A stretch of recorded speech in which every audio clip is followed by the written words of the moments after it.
The alien princess was chained to a throne, until a human freed her with war. The first time Commander Elias Kane saw the alien princess, she was not adorned in the majesty of an empire nor surrounded by the kind of grace one would expect of royalty, but instead trapped in a sight so harrowing it carved itself into his memory with the force of fire and steel, for she was seated upon a throne not of splendor but of bondage, her slender frame bound by chains that gleamed with cruel artistry, shackles designed not merely to restrain but to humiliate, to remind all who gazed upon her that her will was not her own, chains wrapped around her wrists and ankles like serpents of silver, heavy enough that even the smallest movement seemed a burden, and yet they glistened beneath the artificial light of the grand audience chamber as though meant to blind the eyes of any who dared pity her, polished so that they looked less like prison iron and more like the ceremonial adornments of a ruler. But Elias, a man who had spent years studying symbols and the power they carried, could see the truth immediately, for this was no regalia, this was a cage, a throne converted into a prison and presented as a seat of divine right,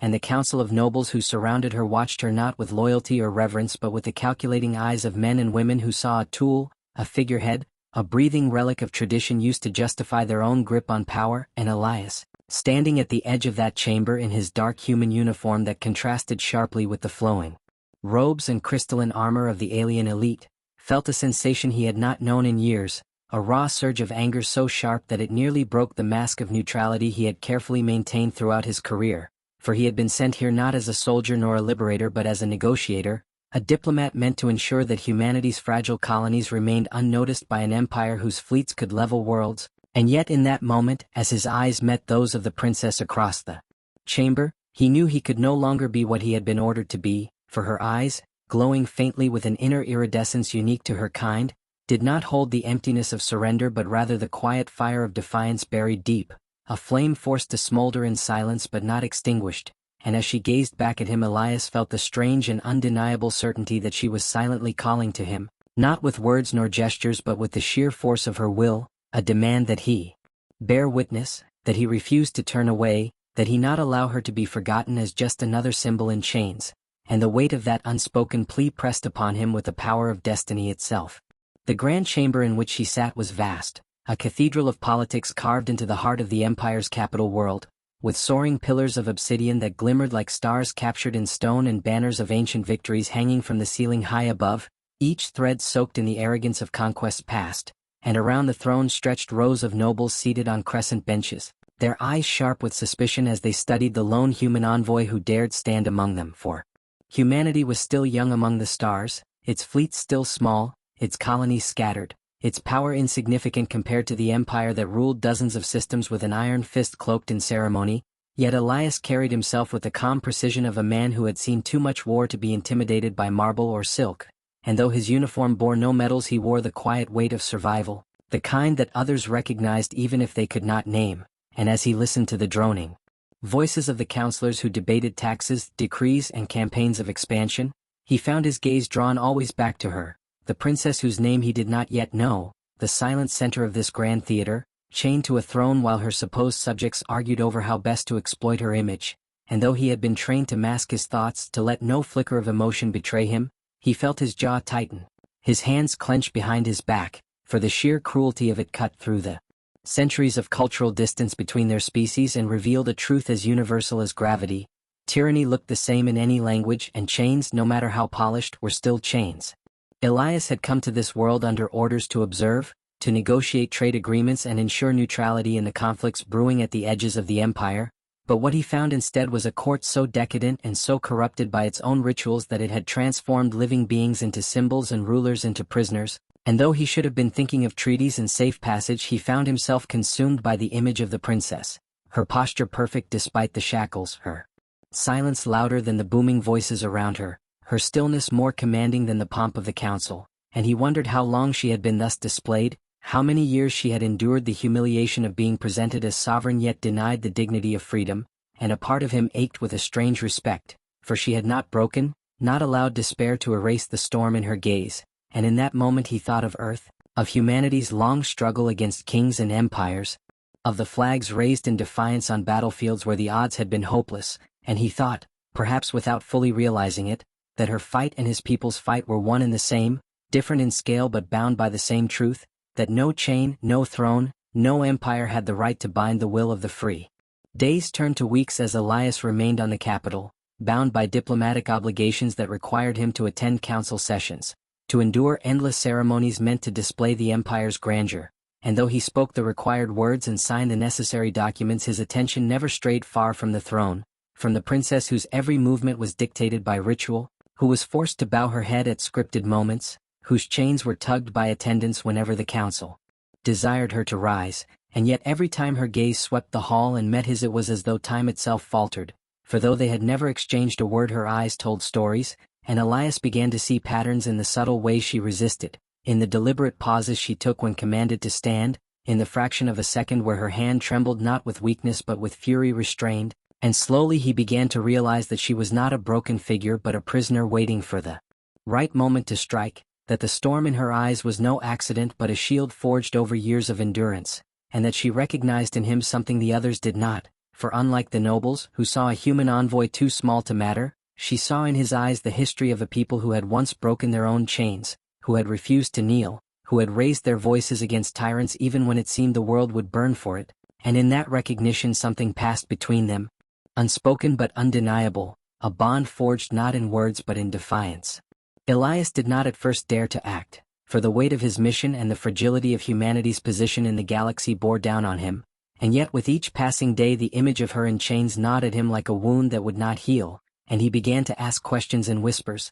to speak with servants and traders, to piece together fragments of truth about the empire's traditions, learning that the princess's bondage was not a punishment but a law written generations ago, a decree that the monarch must be bound by the chains of law itself, a symbolism that had long ago been twisted into actual iron by those who ruled in her stead, a ritual meant to remind the people that their ruler could not move freely without the will of the council, and though it had once perhaps been intended as a safeguard, it had become a weapon, stripping the princess of power while cloaking the council's tyranny in sacred tradition. And Elias realized then that she was more than a prisoner, she was the empire's greatest lie, the illusion of benevolence held together by the image of her captivity, and if those chains were ever broken the entire illusion would shatter. That realization changed everything, for Elias was no longer merely an envoy caught between duty and conscience but a man standing at the edge of history, a witness to the fault line of an empire, and though the thought terrified him he could not push it away, the knowledge that if he acted, if he dared to break the chains, it would not merely free a princess but ignite a war that could engulf stars, a war humanity was not ready for. And yet when he imagined turning away, imagined returning to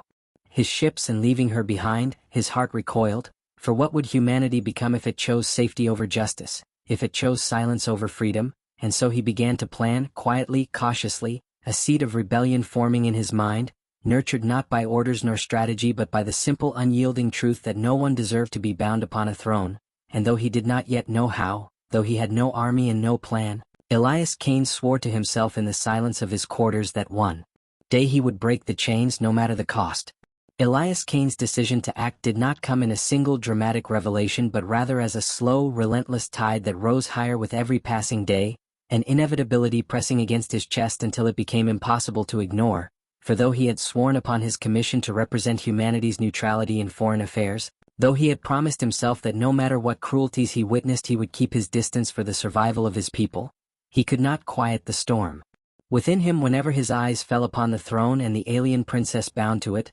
chains weighing against her wrists like the centuries of oppression her people had endured, and each day he remained on the capital world he saw more of the truth beneath the empire's carefully crafted mask of splendor, saw how the nobility draped themselves in silks and jewels bought with the blood and toil of those they subjugated, saw how the council debated wars not as matters of survival but as games of expansion, entire planets discussed as tokens to be shuffled across maps, lives reduced to numbers and resources, and above it all sat Lysera, the name he had finally learned whispered in hushed tones by servants too afraid to speak it aloud in public, her body a symbol to the people, her silence a performance demanded by law, her existence twisted into the greatest fiction of them all, for the empire claimed that her chains represented the sacred binding of the monarch to the will of the people, but Elias had come to understand that the people had no voice, that the council had stolen it long ago, and the chains were not symbolic at all but real iron, forged to keep her powerless, and the longer he studied her, the more he saw the cracks in the empire's foundation,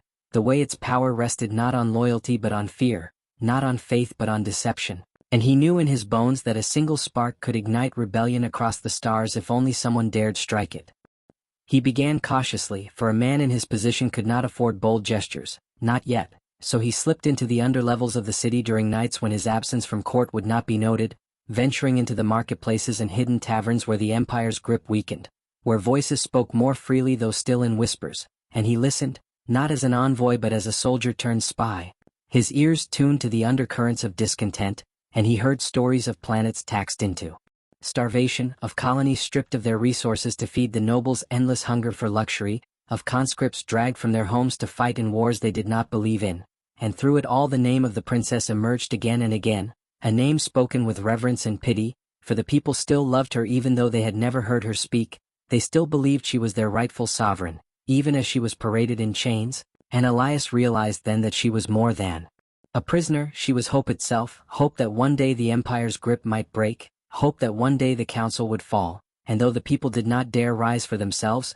though they feared the Empire's fleets and armies too much to strike the first blow, they were waiting, longing for a moment, for a symbol, for someone to free the princess, for someone to break the chains that had been presented as divine, and Elias, hearing this, knew he could no longer return to Earth and pretend neutrality, knew he could no longer allow humanity to hide in the shadows while injustice reigned in the open, and so he began to weave his web. At first it was only a few contacts, smugglers willing to trade information in exchange for safe passage through human space, mercenaries bitter at the Empire's broken promises of payment, servants within the palace who had grown tired of watching their princess suffer in silence. But the more Elias reached out the more he found, as though the galaxy itself had been waiting for someone to ask, for someone to listen. And soon he had gathered a network, fragile but growing, stretching across the Empire's worlds, and through coded transmissions and secret meetings he began to build the foundation of rebellion, one that was not bound to a single species or system but to the shared desire for freedom, and though it terrified him to realize what he was doing, to know that each step he took was dragging humanity closer to open conflict with a power that could obliterate their colonies in weeks, he also felt something he had not known in years, a sense of purpose, of clarity, of fighting for something greater than treaties and survival, and he clung to that even as the dangers grew, for the more his network expanded the greater the risk of discovery became, and Elias knew that if the council ever uncovered what he was doing they would not hesitate to execute him as a traitor, nor stop at him but punish humanity for his defiance. It was during these weeks of careful plotting that he finally heard her voice for the first time, a moment so brief yet so powerful it anchored itself in his soul, for it happened in the grand chamber itself, in the midst of another endless session where nobles debated which border system to bleed dry next, and Elias, sitting among the spectators, once again found his gaze drawn to the throne, to Lysra's chained figure, and for the first time her lips moved, barely, her voice so soft it was drowned beneath the echo of the council's booming arguments, but Elias had been watching her for so long, studying every flicker of movement, that he understood, and though the words were almost inaudible they were clear enough. A whisper that slipped past the chains and struck him like a blade, break the chains. And then she was silent again, her eyes meeting his with an intensity that left no doubt she had spoken to him, that she had chosen him as the vessel of her plea, and though his heart pounded with the weight of the moment, though every instinct told him to look away, to pretend he had not heard, he did not, he held her gaze, and in that silent exchange the course of his life was sealed, for he knew then that he would not only plan rebellion but lead it, that he would not only whisper in shadows but bring fire to the stars, that he would not leave her in chains even if it meant the destruction of his own people, because what was the worth of humanity's survival if it stood on the graves of justice? From that moment his efforts intensified, his plans growing bolder as he reached out not only to smugglers and mercenaries but to discontented admirals within the Empire's own fleets, men and women who had long resented the council's corruption, officers who had seen soldiers die in wars waged only to enrich the nobility, and though many rejected him as a dreamer, a fool, or worse, a liar, some listened, and some pledged themselves to his cause, defecting in secret, bringing ships and weapons with them, and slowly Elias's shadow army grew, still too small to match the Empire's might but enough to sting, to bleed, to show the galaxy that resistance was possible, and soon freighters vanished from trade routes, supply lines were disrupted, garrisons fell silent, and whispers of rebellion spread faster than the council could contain them. But with each victory Elias knew the noose tightened, that the council would not tolerate these disruptions forever, and when they turned their gaze inward, when they searched for the hand guiding the unrest, they would eventually find him. And indeed the council did begin to react, for as the disruptions mounted they paraded Lysera before the people with even greater cruelty, chaining her in heavier shackles, forcing her to stand for hours upon her throne until her body shook from exhaustion, using her suffering as a warning, a message to all who might defy them. This is what happens when you resist, even to your princess. But their cruelty had the opposite effect, for the sight of her so brutally displayed did not frighten the people but enraged them, their pity turning into anger, their whispers into cries, and across the empire riots began to spark, small at first but growing, fueled by the knowledge that if their princess could suffer so openly then no one was safe, and Elias, seeing this, knew the time for shadows was ending, that rebellion could no longer be sustained in secrecy, that the spark was already aflame and soon it would become a wildfire, and he realized then that he would need more than scattered allies and stolen ships, he would need humanity itself, he would need the fleets of Earth and its colonies, fleets that had long hidden in the shadows of neutrality, to rise and declare their allegiance, and though the thought of dragging his people into war filled him with dread, he also knew it was the only path left, for the empire would not fall from whispers alone, only from open defiance. And so Elias sent the call, a transmission encrypted through every channel his network controlled, reaching not only the rebels of the empire but the colonies of humanity, the admirals who had sworn to defend Earth, the captains who had built their careers on avoiding entanglement, and in that message he spoke with a voice clear and unwavering, declaring that the time of silence was over, that neutrality in the face of chains was complicity, that humanity could no longer stand aside while tyranny reigned, and he told them of the princess, of Lysera, of her plea spoken in a whisper that carried the weight of all oppressed peoples, and he told them that their war would not be one of conquest or expansion but of liberation, and though he feared rejection,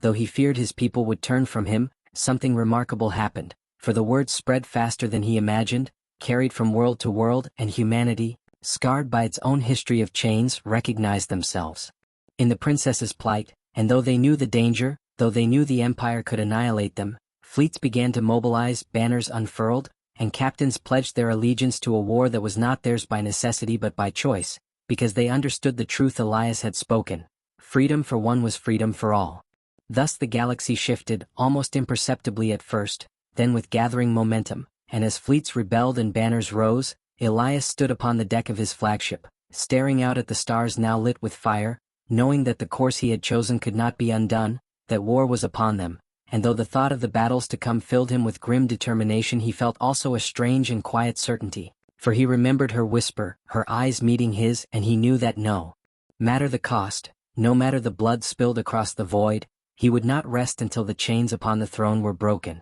The war reached its crescendo in a storm of light and sound that shook the heavens, and though the alien empire unleashed the full might of its fleets, deploying weapons older than nations and strategies honed through centuries of conquest, the humans stood at the heart of it all, not as a general or a commander of fleets, but as a singular force of defiance whose will was so unyielding that even entire empires could not break it, for by this point the story was no longer about armies or empires, or even thrones, but about one alien princess chained to duty, tradition, and tyranny, and one human who had decided that her chains would be shattered even if it cost him his life, his home, and the survival of his people. The great throne world trembled as the battle raged in orbit, with human warships hammering through alien formations in bloody defiance, engines screaming, shields buckling, and steel grinding against alien hulls, while inside the throne palace itself the alien princess sat upon her massive gilded chair, still chained by her wrists and bound by ancient law, watching the flickering holoscreens that displayed the devastation unfolding above her world,